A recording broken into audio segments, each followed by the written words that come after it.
UP विधानसभा में 58 साल बाद अदालत लगी थी। मामला था 19 साल पहले साल 2004 में हुए कानपुर से विधायक सलिल बिश्नोई की पिटाई का। हाल ही में इस मामले की सुनवाई करते हुए विधानसभा अध्यक्ष ने आरोपियों को सजा सुनाई है और इस तरह की अदालत इससे पहले साल 1968 में यूपी विधानसभा में लगाई गई थी। तो आज के इस वीडियो में हम आपको इस पूरे घटनाक्रम को बहुत ही विस्तार से बताने वाले हैं, जिसमें विधानसभा अध्यक्ष ने एक रिटायर्ड आईएएस ऑफिसर समेत पुलिस विभाग के कई कर्मियों को सजा सुनाई है। ये बात साल 2004 की है। उस समय उत्तर प्रदेश में समाजवादी पार्टी की सरकार थी। मुलायम सिंह यादव उत्तर प्रदेश के मुख्यमंत्री थे। सतीश महाना कानपुर में बिजली कटौती के विरोध में धरने पर बैठे हुए थे। उनके साथ तत्कालीन भाजपा विधायक सलिल बिश्नोई भी धरने पर बैठे हुए थे। धरना प्रदर्शन के दौरान पुलिस ने उन पर लाठीचार्ज कर दिया। इस लाठीचार्ज में सलिल बिश्नोई का पैर टूट गया। इसके अलावा दूसरे भाजपा कार्यकर्ता भी इस लाठीचार्ज में चोटिल हो गए।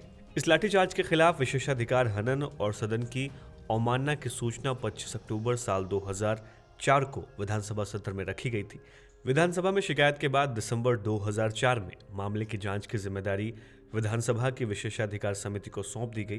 विशेषाधिकार समिति ने कानपुर के बाबूपुरवा के सीओ सहित 6 पुलिसकर्मियों को दोषी पाया। इसके बाद साल 2006 में सलिल बिश्नोई ने जांच समिति की रिपोर्ट पर अमल की गुजारिश की, लेकिन इस रिपोर्ट पर कोई फैसला नहीं लिया गया। इसके बाद सलिल बिश्नोई ने इस रिपोर्ट पर फैसला सुनाने के लिए कई बार विधानसभा में प्रार्थना पत्र दिया, लेकिन इस मामले पर सुनवाई नहीं की गई।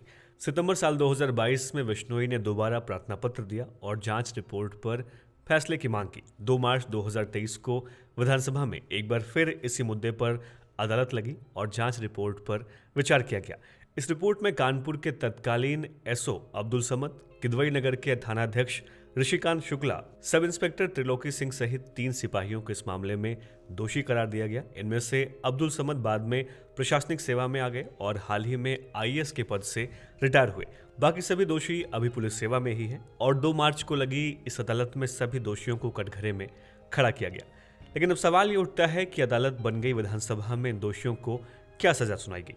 जब 2 मार्च को विधानसभा में अदालत लगी तो विधानसभा अध्यक्ष सतीश महाना ने इस मामले में सजा सुनाने के लिए सभी दल के नेताओं से उनकी राय मांगी। अधिकतर विधायकों ने विधानसभा अध्यक्ष को निर्णय लेने के लिए अधिकृत किया।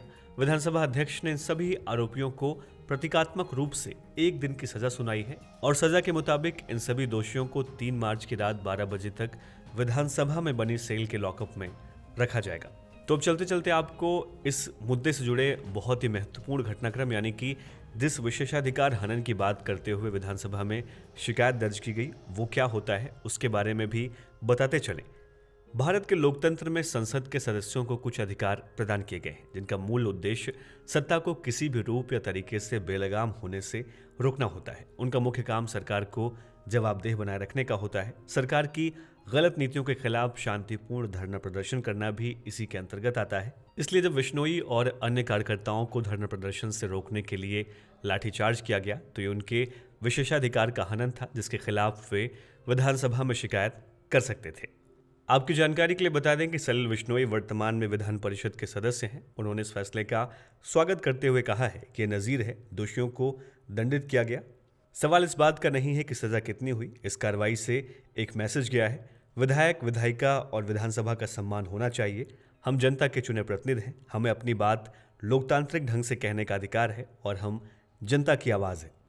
वैसे आपकी इस पूरे मुद्दे पर क्या राय है, हमें इस वीडियो के कमेंट बॉक्स में लिखना ना भूलें। यूपी से जुड़ी और तमाम लेटेस्ट खबरों के अपडेट के लिए देखते रहिए हमारे चैनल बातें यूपी की।